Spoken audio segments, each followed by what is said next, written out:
من یتیم عبدالکریم زاده دهه یکبیر جماعت مهرآباد ناحیه فیض‌آباد هستم.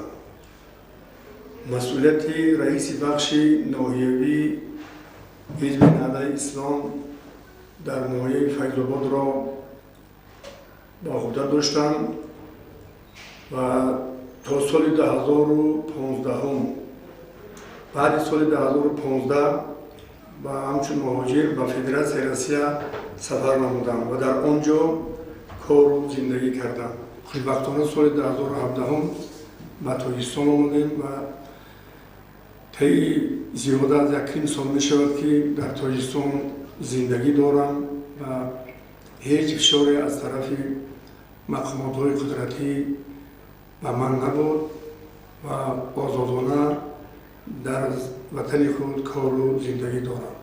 از سابق اعضایان حزب نهضت اسلام که در خارج کشور هستند مراجعت می نمایم که به وطن برگردند و برای آبادی جامعه تاجیکستان سهم خود را بگذارند.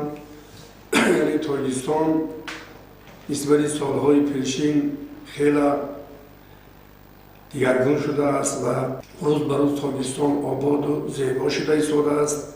باید ما هر یک شهروند تاجیکستان که در تاجیکستان زندگی داریم باید مسئولیت شهروندی خود را اجرا کنیم.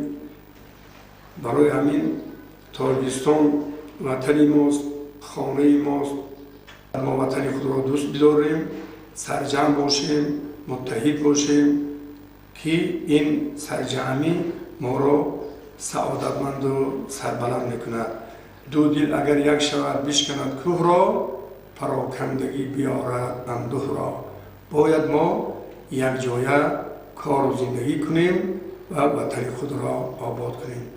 از همه سابق اعضایان حزب نهضت اسلامی تاجیکستان در خارج کشور هستند مراجعت می نمایم که به دسیسه ها و فتنه هایی که در رسانه ها داده می شود ادامه دارد و آنها توجه نکنند